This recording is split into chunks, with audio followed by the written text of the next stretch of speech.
Next up for our mini day 1 guides, we have Akkha.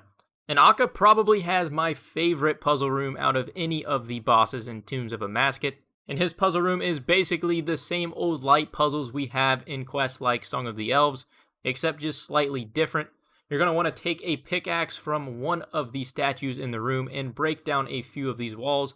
Sometimes you only need to break down one, other times you need to break down a few. The far left statue in the center of the room will shoot out a light, and essentially what you're going to do is bank the light stream off of the mirrors that are already in the room.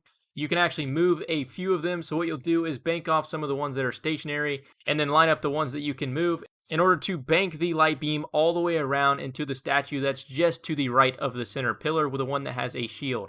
And one thing you do need to know is you do not have to hit this statue square on. That is originally what I thought, and it made this room take so much longer than it actually needed to. All you have to do is clip one edge of that statue on the right side that has the shield. And as soon as that statue gets hit with the light beam, what you're going to want to do is run into the center, and using your pickaxe, destroy that center pillar. And you'll basically have a little phase like Volcano where you'll knock down a bunch of its health, and then it'll probably reset with a new puzzle, and you just repeat that exact process until you kill that center pillar. But that's about all you need to know for the puzzle room. Now let's talk the boss fight. Akkha's probably got the most difficult boss fight out of any of the 4 initial bosses, something that we already knew going into the fact. There is a ton of combat switching in this boss fight. You'll need to always keep an eye out and make sure you're attacking Akkha with something that he isn't already protecting against.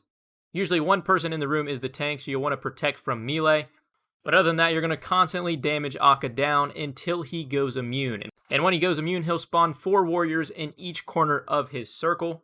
And what you'll want to do is kill one of those warriors, and as soon as you kill that warrior, he'll become unimmune. But keep in mind, throughout this phase, he can also use his second special attack. And this is where the 4 icons in the middle of the room come into play. As soon as you see one of those light up, you'll know he is triggering that special attack. And in the order they light up is actually the order you will be safe in. So the room is split into 4 quadrants.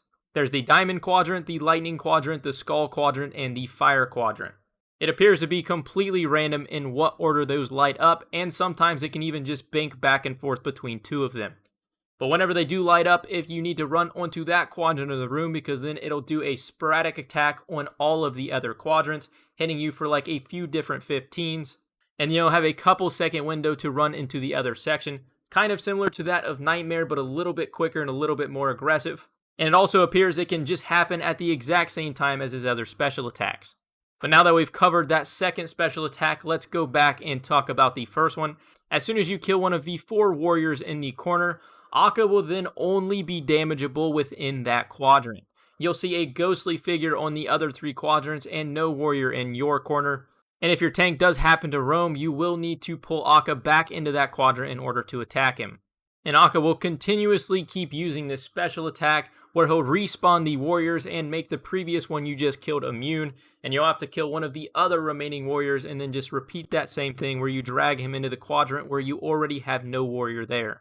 There's also 2 other smaller special attacks that Akkha does, one of which he turns everybody in the room white, and I'm not entirely sure as of right now how to avoid or how to reduce the damage you take from that special. And the other one is he will light you up different colors, and as you run, you'll leave a trail on the ground behind you of little balls. And what I found to be most effective in terms of big teams with this special was just trying not to move a ton, because if your teammates did happen to run into those sections, they would also take damage. And it's important not to forget that throughout this entire time, every time Akkha does come back after you kill a warrior and have a chance to attack him again, he will be protecting from something completely different, so you will need to always stay on top of changing your combat style. And then once you do finally kill him, he actually heals and starts the final phase. And in this phase, he'll always protect from mage and range, and he will just constantly teleport from each different quadrant of the map. Throughout the entire time, there are white little tornadoes that are constantly crisscrossing through the area, and every single time you get hit by one, it'll do 15 damage. So you're basically just trying to avoid as many of those little tornadoes as you can, while also finishing off the kill. But that's really everything you need to know about Akkha, so here is what that kill looks like and the game sounds associated with it.